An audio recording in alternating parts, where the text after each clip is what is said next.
بسم اللہ الرحمن الرحیم۔ عزیز طلباء السلام علیکم بچوں، آج کے دن کا ہمارا ٹاپک کہانی نمبر 6 اتفاق کی برکت ہے۔ ہم لوگ اس کی ریڈنگ کریں گے اور اسے یاد کریں گے۔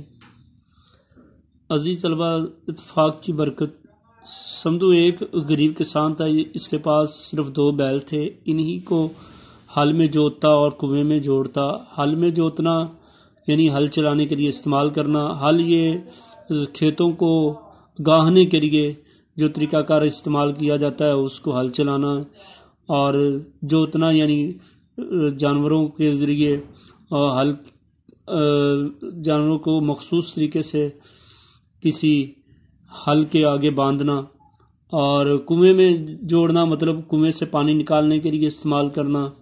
مخصوص طریقے سے کنویں سے پانی نکالا جاتا تھا، 2 بیلوں کے اوپر لکڑی رکھ کے اور ان کو مخصوص طریقے سے باندھ دیا جاتا تھا، اور اس لکڑی کے ساتھ رسوں کو باندھ کر، رسیاں وغیرہ باندھ کر وہ کنویں میں لٹکا دی جاتی تھی، اور اس کے ساتھ ڈول، چمڑے کے ڈول جو ہے وہ لٹکائے جاتے تھے جن کے ساتھ پانی نکالا جاتا تھا۔ یعنی اس طریقے کے لیے بھی ان بیلوں کو استعمال کیا جاتا تھا۔ کام کرتے تھک جاتا تو بیلوں کو تھان پر باندھ کر لمبی تان کر سو جاتا، اور لمبی تان کر سو جانا یعنی بے فکر ہو کر سو جانا۔ وقت پر پانی پلاتا، نہ پیٹ بھر کر چارہ کھلاتا۔ دونوں بیل دن بہ دن لاغر ہوتے جا رہے تھے، لاغر، کمزور، مگر سمدو کو پرواہ نہ تھی۔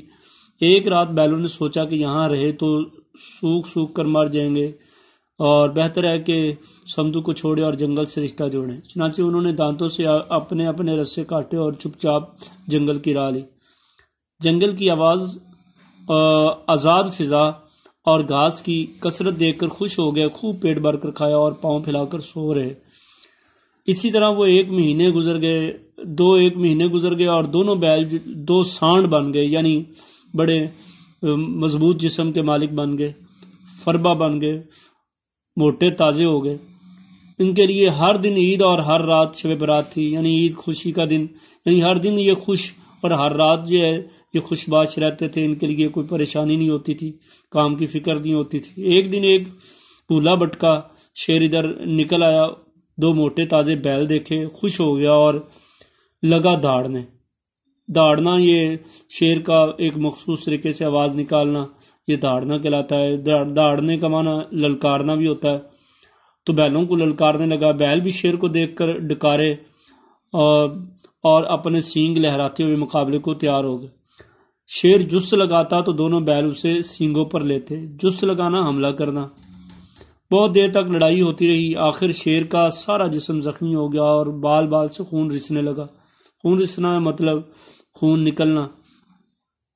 اس نے مقابلہ چھوڑا اور چپ چاپ ایک طرف کو کھسک گیا۔ کھسکنا یا کھسک جانا، جان بچا کر نکل جانا یا آنکھ چرا کے بھاگ جانا۔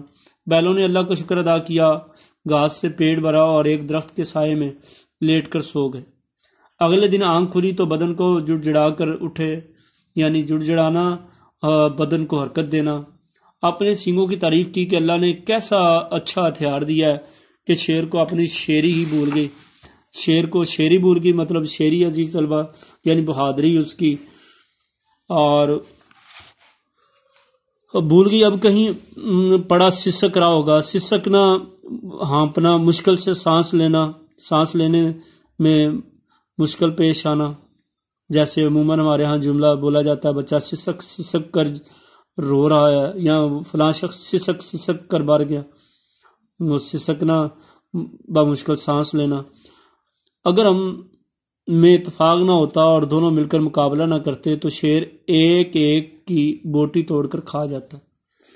تو عزیز طلبہ، اس کہانی سے ہمیں سبق یہ ملا ہے کہ اتفاق میں برکت ہے۔ اگر ایک بن کر رہیں گے تو مضبوط رہیں گے، اور اگر تفرقے میں پڑ گئے تو یقیناً انجام برا ہوگا۔ عزیز طلبہ، یہ اتفاق کی برکت، اس کی ریڈنگ بھی کمپلیٹ ہوئی اور مشکل الفاظ کے میننگ بھی آپ کو بتا دیے گئے ہیں۔ اس سے آپ نے یاد کرنا ہے، اور یاد کر کے اس کو ممکنہ طور پر زبانی لکھنے کی بھی کوشش کرنی ہے، تاکہ اس کی پریکٹس ہو جائے اور ٹیسٹ سیشن میں یا پیپروں میں لکھنے میں کوئی مشقت نہ پیش آئے۔ تو یہ تھا آج کے دن کا لیکچر. انشاءاللہ نیکسٹ لیکچر کے ساتھ کل ملتے ہیں. کل تک کے لیے اللہ حافظ.